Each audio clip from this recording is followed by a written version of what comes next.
प्रधानमंत्री नरेंद्र मोदी मन की बात कार्यक्रम को संबोधित कर रहे हैं, आप सुनिए। याद है जब अगस्त 2023 में चंद्रयान 3 की सफल लैंडिंग हुई थी, तब देश में एक नया माहौल बना। साइंस को लेकर, स्पेस को लेकर बच्चों में एक नई जिज्ञासा भी जागी। अब छोटे छोटे बच्चे कहते हैं हम भी स्पेस में जाएंगे, हम भी चांद पर उतरेंगे, स्पेस साइंटिस्ट बनेंगे। साथियों, आपने इंस्पायर मानक अभियान का नाम सुना होगा। यह बच्चों के इनोवेशन को बढ़ावा देने का अभियान है।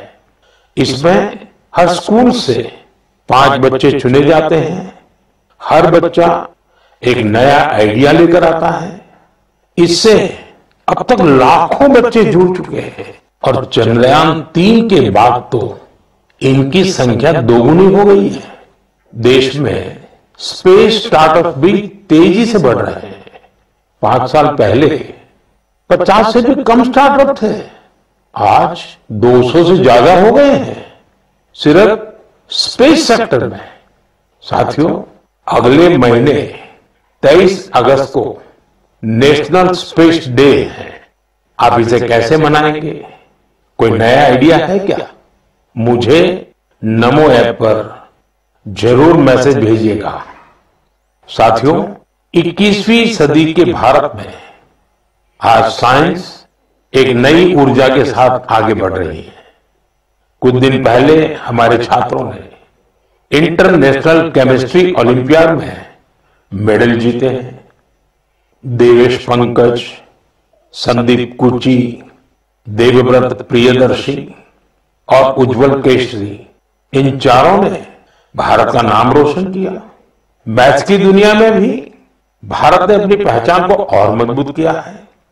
ऑस्ट्रेलिया में हुए इंटरनेशनल मैथमेटिकल ओलंपियाड में हमारे स्टूडेंट्स ने 3 गोल्ड, 2 सिल्वर और 1 ब्रॉन्ज मेडल हासिल किया है। साथियों, अगले महीने मुंबई में एस्ट्रोनॉमी और एस्ट्रोफिजिक्स ओलंपियाड होने जा रहा है। इसमें 60 से ज्यादा देशों के छात्र आएंगे, वैज्ञानिक भी आएंगे। यह अब तक का सबसे बड़ा ओलंपियाड होगा। एक तरह से देखें तो भारत अब ओलंपिक और ओलंपियाड दोनों के लिए आगे बढ़ रहा है। मेरे प्यारे देशवासियों, हम सभी को गर्व से भर देने वाली एक और खबर आई है यूनेस्को से। यूनेस्को ने 12 मराठा किलों को वर्ल्ड हेरिटेज साइट्स के रूप में मान्यता दी है। 11 किले महाराष्ट्र में, 1 किला तमिलनाडु में। हर किले से इतिहास का एक एक पन्ना जुड़ा है। हर पत्थर एक ऐतिहासिक घटना का गवाह है।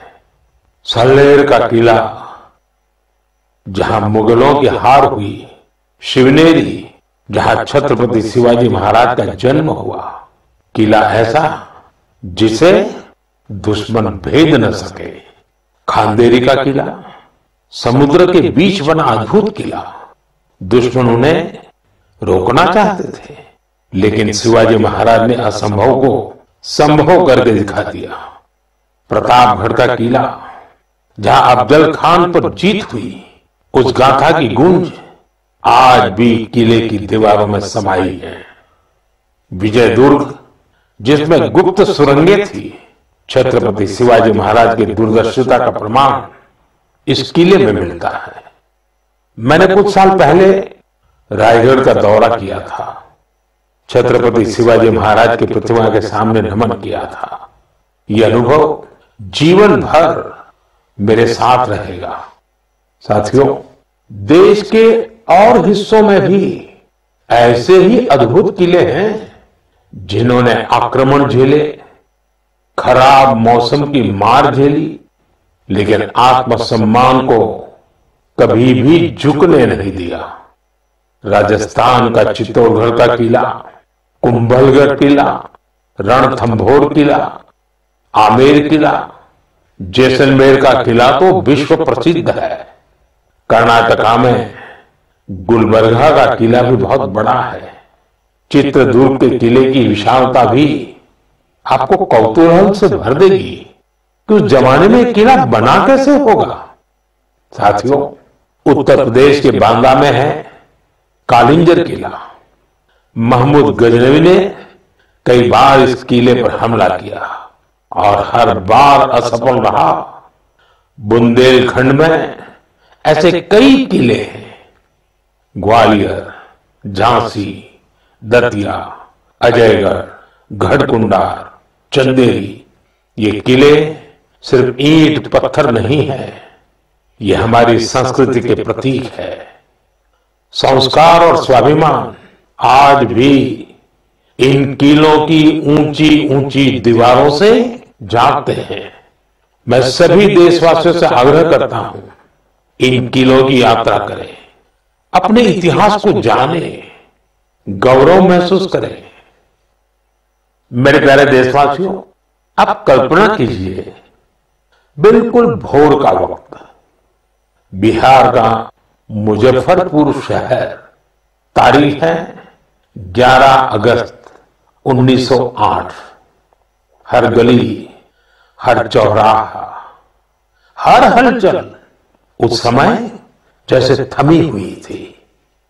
लोगों की आंखों में आंसू थे, लेकिन दिलों में ज्वाला थी।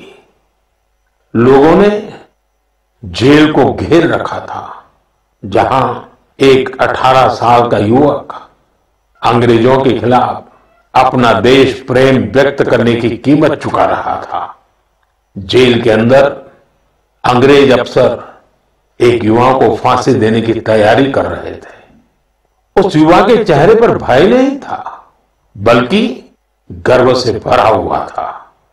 वो गर्व जो देश के लिए मर मिटने वालों को होता है। वो वीर, वो साहसी युवा थे खुदीराम बोस। सिर्फ 18 साल की उम्र में उन्होंने वो साहस दिखाया जिसने पूरे देश को झकझोर दिया। तब अखबारों ने भी लिखा था, खुदीराम बोस जब फांसी के फंदे की ओर बढ़े तो उनके चेहरे पर मुस्कान थी। ऐसे ही अनगिनत बलिदानों के बाद, सदियों की तपस्या के बाद हमें आजादी मिली थी। देश के दीवानों ने अपने रक्त से आजादी के आंदोलन को सींचा था। साथियों, अगस्त का महीना इसीलिए तो क्रांति का महीना है। 1 अगस्त को लोकमान्य बाल गंगाधर तिलक की पुण्यतिथि होती है। इसी महीने 8 अगस्त को गांधी जी के नेतृत्व में भारत छोड़ो आंदोलन की शुरुआत हुई थी। फिर आता है 15 अगस्त, हमारा स्वतंत्रता दिवस। हम अपने स्वतंत्रता सेनानियों को याद करते हैं, उनसे प्रेरणा पाते हैं। लेकिन साथियों, हमारी आजादी के साथ देश के बंटवारे की टीस भी जुड़ी हुई है। इसलिए हम 14 अगस्त को विभाजन विभीषिका स्मृति दिवस के रूप में मनाते हैं। मेरे प्यारे देशवासियों, 7 अगस्त 1905 को एक और क्रांति की शुरुआत हुई थी। स्वदेशी आंदोलन ने स्थानीय उत्पादों और खासकर हैंडलूम को एक नई ऊर्जा दी थी। इसी स्मृति में देश हर साल 7 अगस्त को नेशनल हैंडलूम डे मनाता है। इस साल 7 अगस्त को नेशनल हैंडलूम डे के 10 साल पूरे हो रहे हैं। आजादी की लड़ाई के समय जैसे हमारी खादी ने आजादी के आंदोलन को नई ताकत दी थी, वैसे ही आज जब देश विकसित भारत बनने के लिए कदम बढ़ा रहा है, तो टेक्सटाइल सेक्टर देश की ताकत बन रहा है। इन 10 वर्षों में देश के अलग अलग हिस्सों में इस सेक्टर से जुड़े लाखों लोगों ने सफलता की कई गाथाएं लिखी हैं।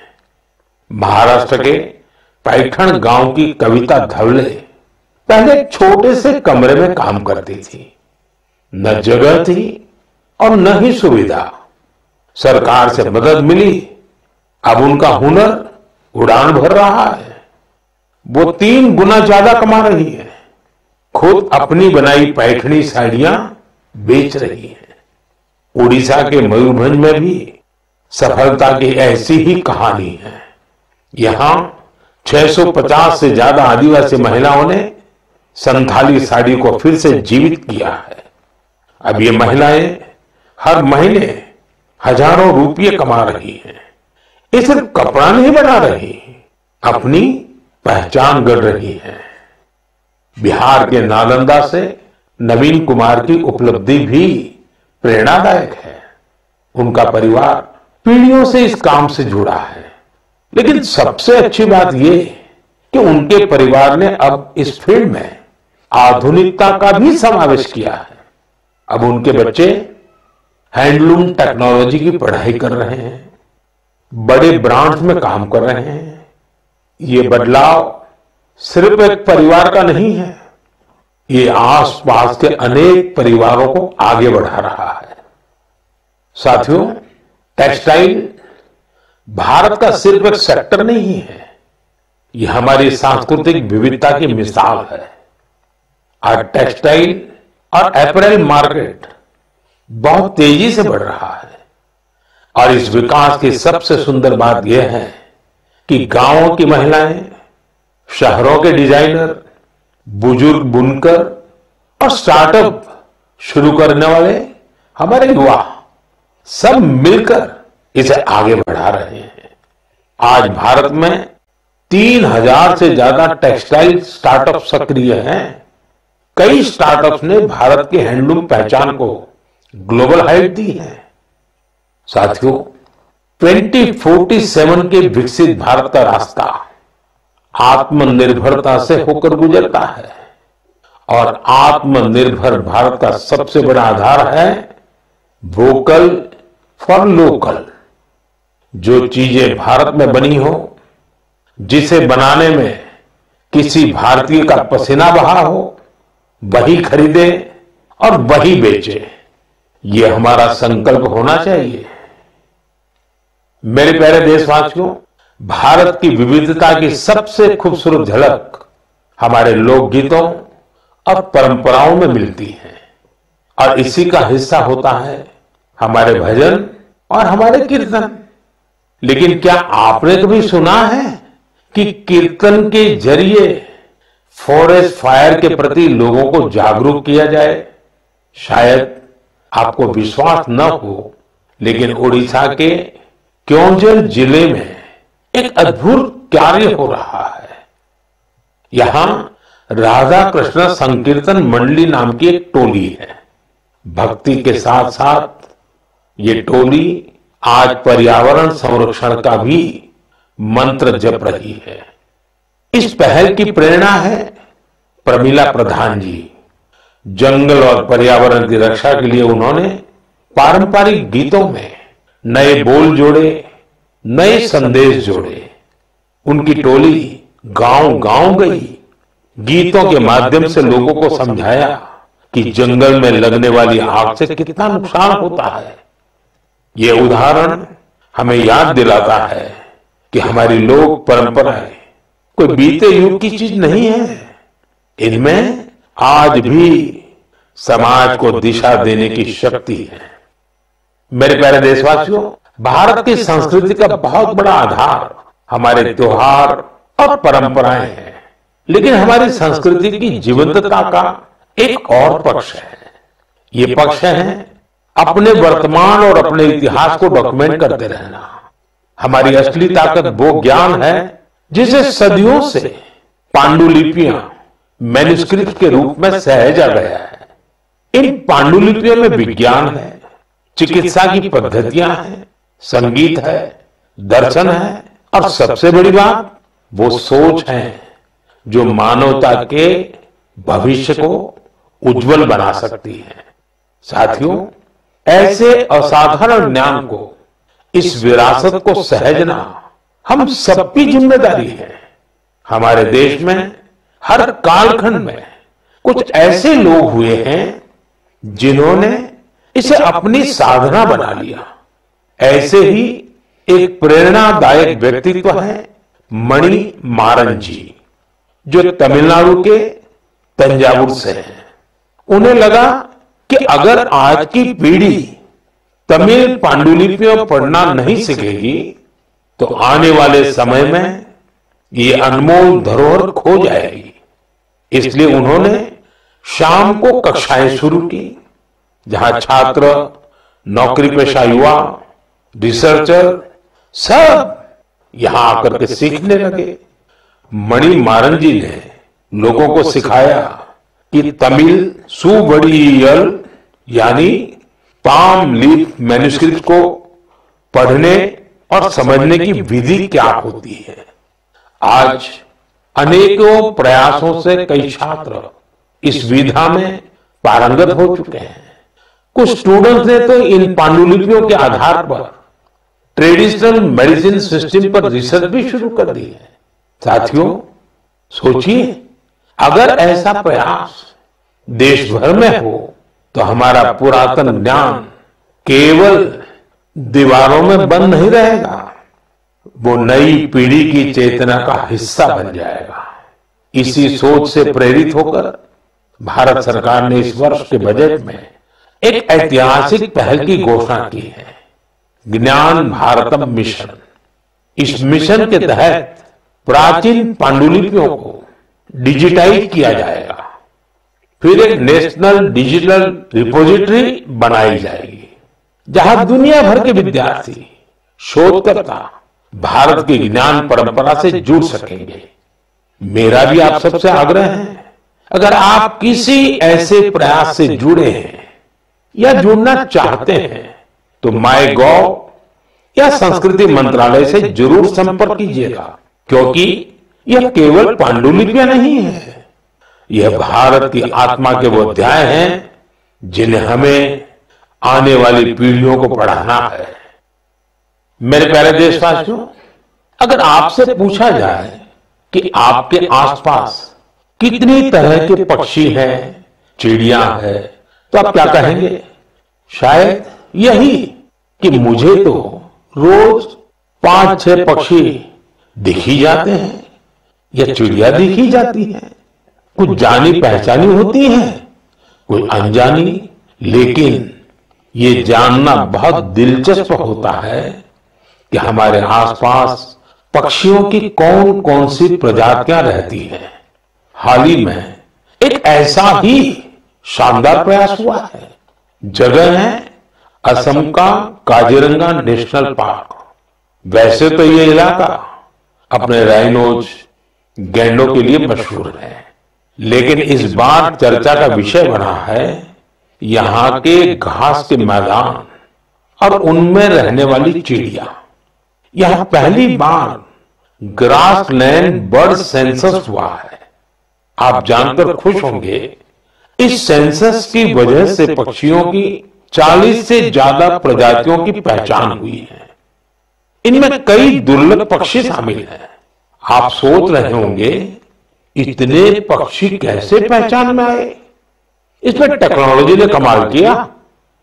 सेंसस करने वाली टीम ने आवाज रिकॉर्ड करने वाले यंत्र लगाए, फिर कंप्यूटर से उन आवाजों का विश्लेषण किया, AI का उपयोग किया। सिर्फ आवाजों से ही पक्षियों की पहचान हो गई, वो भी बिना उन्हें डिस्टर्ब किए। सोचिए, टेक्नोलॉजी और संवेदनशीलता जब एक साथ आते हैं तो प्रकृति को समझना कितना आसान और गहरा हो जाता है। हमें ऐसे प्रयासों को बढ़ावा देना चाहिए ताकि हम अपनी जैव विविधता को पहचान सके और अगली पीढ़ी को भी इसे जोड़ सके। मेरे प्यारे देशवासियों, कभी कभी सबसे बड़ा उजाला वहीं से फूटता है जहां अंधेरे ने सबसे ज्यादा डेरा जमाया हो। ऐसा ही एक उदाहरण है झारखंड के गुमला जिले का। एक समय था जब ये इलाका माओवादी हिंसा के लिए जाना जाता था। बासिया ब्लॉक के गांव वीरान हो रहे थे, लोग डर के साए में जीते थे, रोजगार की कोई संभावना नजर नहीं आती थी, जमीनें खाली पड़ी थी और नौजवान पलायन कर रहे थे। लेकिन फिर बदलाव की एक बहुत ही शांत और धैर्य से भरी हुई शुरुआत हुई। ओम प्रकाश साहू जी नाम के एक युवक ने हिंसा का रास्ता छोड़ दिया। उन्होंने मछली पालन शुरू किया, फिर अपने जैसे कई साथियों को भी इसके लिए प्रेरित किया। उनके इस प्रयास का असर भी हुआ। जो पहले बंदूक थामे हुए थे, अब मछली पकड़ने वाला जाल थाम चुके हैं। साथियों, ओम प्रकाश साहू जी की शुरुआत आसान नहीं थी। विरोध हुआ, धमकियां मिली, लेकिन हौसला नहीं टूटा। जब प्रधानमंत्री मत्स्य संपदा योजना आई तो उन्हें नई ताकत मिली, सरकार से ट्रेनिंग मिली, तालाब बनाने में मदद मिली और देखते देखते गुमला में मत्स्य क्रांति का सूत्रपात हो गया। आज बासिया ब्लॉक के 150 से ज्यादा परिवार मछली पालन से जुड़ चुके हैं। कई तो ऐसे लोग हैं जो कभी नक्सली संगठन में थे, अब वे गांव में ही सम्मान से जीवन जी रहे हैं और दूसरों को रोजगार दे रहे हैं। गुमला की यह यात्रा हमें सिखाती है, अगर रास्ता सही हो और मन में भरोसा हो तो सबसे कठिन परिस्थितियों में भी विकास का दीप जल सकता है। मेरे प्यारे देशवासियों, क्या आप जानते हैं ओलंपिक के बाद सबसे बड़ा खेल आयोजन कौन सा होता है? इसका उत्तर है world police and fire games. दुनिया भर के पुलिसकर्मी, फायर फाइटर्स, सिक्योरिटी से जुड़े लोग, उनके बीच होने वाला स्पोर्ट्स टूर्नामेंट। इस बार यह टूर्नामेंट अमेरिका में हुआ और इसमें भारत ने इतिहास रच दिया। भारत ने करीब करीब 600 मेडल जीते। 71 देशों में हम टॉप 3 में पहुंचे। उन वर्दीधारियों की मेहनत रंग लाई जो दिन रात देश के लिए खड़े रहते हैं।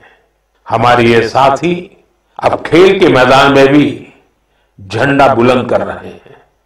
मैं सभी खिलाड़ियों और कोचिंग टीम को बधाई देता हूं। वैसे आपके लिए ये भी जानना दिलचस्प होगा कि 2029 में ये गेम्स भारत में होंगे। दुनिया भर से खिलाड़ी हमारे देश आएंगे। हम उन्हें भारत की मेहमान नवाजी दिखाएंगे, अपनी खेल संस्कृति से परिचय कराएंगे। साथियों, बीते दिनों मुझे कई यंग एथलीट्स और उनके पेरेंट्स के संदेश मिले हैं। इनमें खेलो भारत नीति 2025 की खूब सराहना की गई है। इस नीति का लक्ष्य साफ है, भारत को स्पोर्टिंग सुपर पावर बनाना। गांव, गरीब और बेटियां इस नीति की प्राथमिकता है। स्कूल और कॉलेज अब खेल को रोजमर्रा की जिंदगी का हिस्सा बनाएंगे।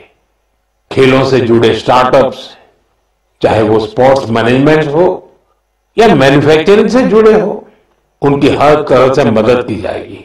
सोचिए, जब देश का युवा खुद के बनाए रैकेट, बैट और बॉल के साथ खेलेगा तो आत्मनिर्भरता के मिशन को कितनी बड़ी ताकत मिलेगी। साथियों, खेल टीम स्पिरिट पैदा करते हैं। ये फिटनेस, आत्मविश्वास और एक मजबूत भारत के निर्माण का रास्ता है। इसलिए खूब खेलिए, खूब खेलिए। मेरे प्यारे देशवासियों, कुछ लोगों को कभी कभी कोई काम नामुमकिन सा लगता है क्या ये भी हो पाएगा? लेकिन जब देश एक सोच पर एक साथ आ जाए तो असंभव भी संभव हो जाता है। स्वच्छ भारत मिशन इसका सबसे बड़ा उदाहरण है। जल्द ही इस मिशन को 11 साल पूरे होंगे, लेकिन इसकी ताकत और इसकी जरूरत आज भी वैसी ही है। इन 11 वर्षों में स्वच्छ भारत मिशन एक जन आंदोलन बना है। लोग इसे अपना फर्ज मानते हैं और यही तो असली जनभागीदारी है। साथियों, हर साल होने वाले स्वच्छ सर्वेक्षण ने इस भावना को और बढ़ाया है। इस साल देश के 4,500 से ज्यादा शहर और कस्बे इससे जुड़े 15 करोड़ से अधिक लोगों ने इसमें भाग लिया। ये कोई सामान्य संख्या नहीं है, ये स्वच्छ भारत की आवाज है। साथियों, स्वच्छता को लेकर हमारे शहर और कस्बे अपनी जरूरतों और माहौल के हिसाब से अलग अलग तरीकों से काम कर रहे हैं और इनका असर सिर्फ इन शहरों तक नहीं है, पूरा देश इन तरीकों को अपना रहा है। उत्तराखंड में कीर्तिनगर के लोग पहाड़ों में वेस्ट मैनेजमेंट की नई मिसाल कायम कर रहे हैं। ऐसे ही बेंगलुरु में टेक्नोलॉजी से ऑर्गेनिक वेस्ट मैनेजमेंट का काम हो रहा है। अरुणाचल में एक छोटा सा शहर रोइंग है। एक समय था जब यहां लोगों के स्वास्थ्य के सामने वेस्ट मैनेजमेंट बहुत बड़ा चैलेंज था। यहां के लोगों ने इसकी जिम्मेदारी ली, ग्रीन रोइंग इनिशिएटिव शुरू हुआ और फिर रिसाइकल वेस्ट से एक पूरा पार्क बना दिया गया। ऐसे ही कराड़ में, विजयवाड़ा में वाटर मैनेजमेंट के कई नए उदाहरण बने हैं। अहमदाबाद में रिवर फ्रंट पर सफाई ने भी सबका ध्यान खींचा है। साथियों, भोपाल की एक टीम का नाम है सकारात्मक सोच। इसमें 200 महिलाएं हैं। ये सिर्फ सफाई नहीं करती, सोच भी बदलती है। एक साथ मिलकर शहर के 17 पार्कों की सफाई करना, कपड़े के थैले बांटना, इनका हर कदम एक संदेश है।